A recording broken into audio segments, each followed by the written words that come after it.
Cette période de grande consommation est toute particulière du fait de la célébration de deux fêtes en l'espace d'une semaine, notamment la fête des enfants le 25 décembre et celle de Nouvel An le 1er janvier. Le budget de ménage explose et les dépenses augmentent.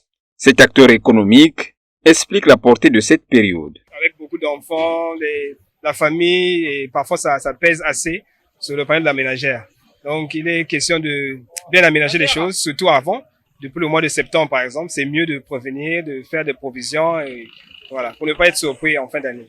Oui, c'est quand même difficile parce que c'est tout le monde qui est sous pression, c'est un jackpot pour les commerçants, et donc les parents sont obligés parfois de mobiliser beaucoup de fonds pour satisfaire les besoins de la famille. Aujourd'hui, vous allez voir, les enfants ont une préférence sur les tablettes, les téléphones portables que des jouets, et même les vélos, ça va finir par disparaître avec les problèmes d'insécurité, les conditions de route. Moment délicat pour les ménages, mais juteux pour les commerçants, lesquels, à coup de publicité, augmentent leur chiffre d'affaires. On remarque dans le marché qu'il y a augmentation des prix et rareté des marchandises aussi. Quel que soit ce que nous mettons en jeu pour voir aux besoins de la famille, les aliments les plus nécessaires deviennent difficiles. Non, ce sont les habitudes.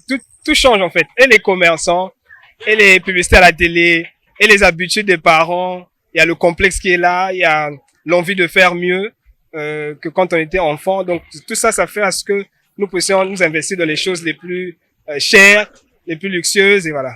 Signalons que l'idéal serait d'anticiper les préparatifs de ces deux événements qui, malgré tout, plombent le budget des ménages et engendrent des difficultés au mois de janvier dans les familles.